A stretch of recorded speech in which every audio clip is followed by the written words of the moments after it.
नमस्कार दोस्तों, कैसे हो? मुझे पूरा यकीन है कि आप सभी लोग स्वास्थ्य और मस्त ही होंगे। मैं आपने चैनल जानू की जिंदगी में आप सभी का हार्दिक स्वागत करता हूं।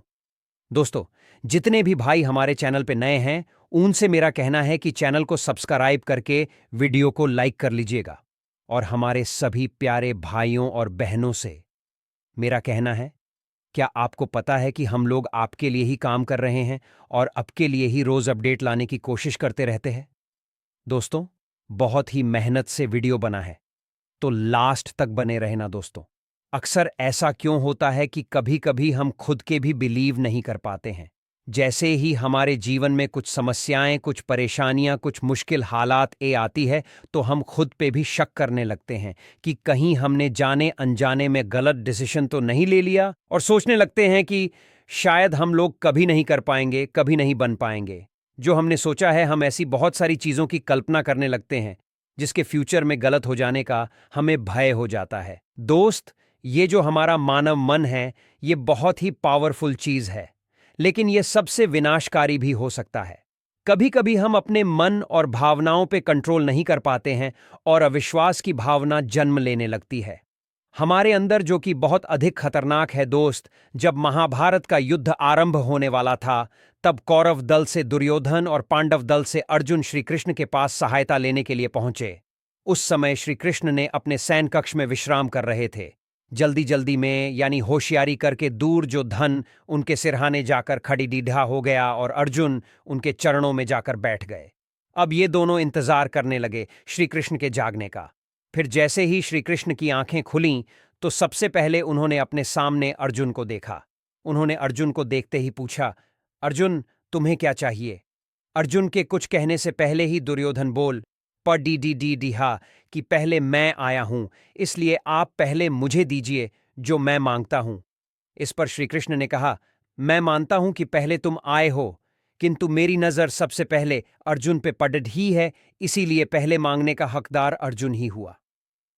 अर्जुन तुमसे उम्र में भी छोटा है, उस हिसाब से भी अगर हम देखें तो पहले मांगने का हक अर्जुन को ही है। दोस्त, अर्जुन ने श्री कृष्ण से कहा, आप इस युद्ध में मेरी सहायता करिए। श्री कृष्ण बोले, एक तरफ तो निहत्था मैं हूं, जो कि युद्ध में सस्ते नहीं उठाऊंगा, युद्ध नहीं करूंगा, और दूसरी तरफ मेरी यह नारायणी सेना है। अब तुम निर्णय करो कि तुम्हें इन दोनों में से क्या चाहिए। दोस्त, अर्जुन ने कहा, प्रभु, मुझे सिर्फ आप चाहिए, मुझे सिर्फ आपकी जरूरत है। अर्जुन की बातें सुनकर दुर्योधन मन ही मन भरी खुश हुआ कि अकेले निहत्थे श्री कृष्ण को लेकर भला युद्ध में अर्जुन क्या कर लेगा। बहुत अच्छा हुआ कि मुझे पिन मांगेगी नारायणी सेना मुझे मिल गई, और वो खुश होकर वहां से चला गया। दुर्योधन के चले जाने के बाद श्री कृष्ण ने अर्जुन से पूछा, अर्जुन, तूने इतनी शक्तिशाली नारायणी सेना छोड़ाकर सिर्फ मुझे क्यों मांग लिया? मुझे निहत्थे को क्यों चुन लिया? फिर अर्जुन ने कहा, केशव, मुझे आप पर इतना अधिक विश्वास है कि ऐसी एक तो क्या हजारों नारायणी सेना मिलकर भी आपके सामने नहीं टिक सकती। दोस्त, अगर ऐसा ही विश्वास, ऐसा ही भरोसा हमें हमारे परमात्मा के लिए हो जाए, तो दुनिया की 1000 मुश्किलें भी मेरे उस परमात्मा के आगे नहीं टिक सकती। अगर विश्वास हो तो दुनिया की बड्ढी से बड्ढी मुसीबतें भी हमारा कुछ नहीं बिगाड़ सकती। दोस्त, एक और भी बड्ढी बरहिया प्रसंग है। महाभारत का युद्ध चल रहा था। दुर्योधन ने पिता से मिलकर बड्ढे कठोर वचन कहे कि आप युद्ध भले ही हमारे तरफ से कर रहे हैं, लेकिन आपका अंदर से मन पांडवों से मिला हुआ है। आप अपने अंतर मन से सिर्फ उन्हीं की भला चाह रहे हैं। आप सिर्फ दिखावे के लिए हमारी ओर से युद्ध कर रहे हैं। जिसमें पितामह दुर्योधन की इस तरह की बातें सुनकर बहुत क्रोधित हुए। उन्होंने कहा कि अगर ऐसा है तो आज मैं प्रतिज्ञा लेता हूं, कल या तो मैं नहीं रहूंगा या फिर अर्जुन नहीं रहेगा। इस विषम द्वारा लिए गए प्रतिज्ञा को लगभग सभी लोगों ने सुना। जब श्री कृष्ण को इस प्रतिज्ञा के बारे में पता चला, तो वे इधर उधर अर्जुन को ढूंढने लगे, और ढूंढते ढूंढते जब अर्जुन के कक्ष में पहुंचते हैं तो देखा कि अर्जुन तो बड्ढी मजे से सो रहा है। नहीं लगा कि शायद अर्जुन को भीष्म पितामह द्वारा लिए गए प्रतिज्ञा के बारे में कुछ भी नहीं पता होगा, तभी ये इतनी चैन की नींद सो रहा है। फिर श्री कृष्ण ने अर्जुन को जगाया और पूछा कि तुम्हें कुछ पता भी है कि आज क्या हुआ है? अर्जुन ने कहा, मुझे सब पता है। श्री कृष्ण ने पूछा, बताओ तुम्हें क्या पता है? अर्जुन ने कहा, ने प्रतिज्ञा की है कि कल या तो अर्जुन नहीं रहेगा या फिर 20 में नहीं रहेगा। फिर अर्जुन ने कहा, ये केशव, आज मैंने सारा दिन जमकर युद्ध किया है और मुझे फिर कल जोत करना है, इसलिए मुझे थोड़ी देर विश्राम कर लेने दीजिए। श्री कृष्ण ने कहा कि जब तुम्हें के प्रतिज्ञा के बारे में पता है कि कल या तो अर्जुन नहीं रहेगा या फिर ऑफिस में नहीं रहेगा, उसके बाद भी तुम कैसे विश्राम कर सकते हो? इतने निश्चिंत होकर क्या तुम्हें कल की कुछ भी चिंता नहीं हो रही है? श्री कृष्ण के चरणों में अर्जुन गिर पड़े और कहने लगे कि जिसकी चिंता में व्याकुल होकर आप इधर से उधर भटक रहे हों, जिसकी सारी चिंताएं अपने अपने कंधों पर उठा रखी है, उसका भला कोई क्या बिगाड़ सकता है? वो तो कोई मूर्ख इंसान ही होगा जो अपनी चिंता खुद करे। जिनका भी परमात्मा में विश्वास होता है वे बद्धी से बद्धी मुसीबतों से भी बाहर आ जाते हैं। दोस्त, उस महाभारत के युद्ध में एक दिन अर्जुन का और राजा भगदत्त का युद्ध चल रहा था और उस महाभारत के युद्ध क्षेत्र में एक सीढ़ी या अपने बच्चों के साथ फंस गई थी। बच्चे अभी उड़ने लायक ये नहीं हुआ करे तो क्या करें?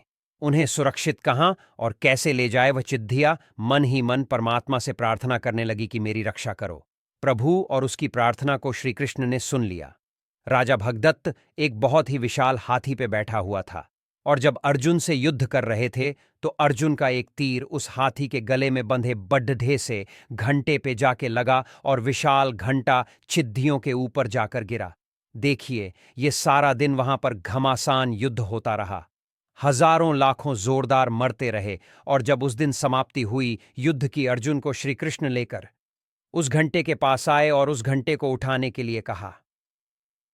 अर्जुन से जब अर्जुन ने उस विशाल से घंटे को उठाया तो उस घंटे के नीचे वो चिद्धिया अपने बच्चों के साथ बिल्कुल सुरक्षित बैठी हुई थी।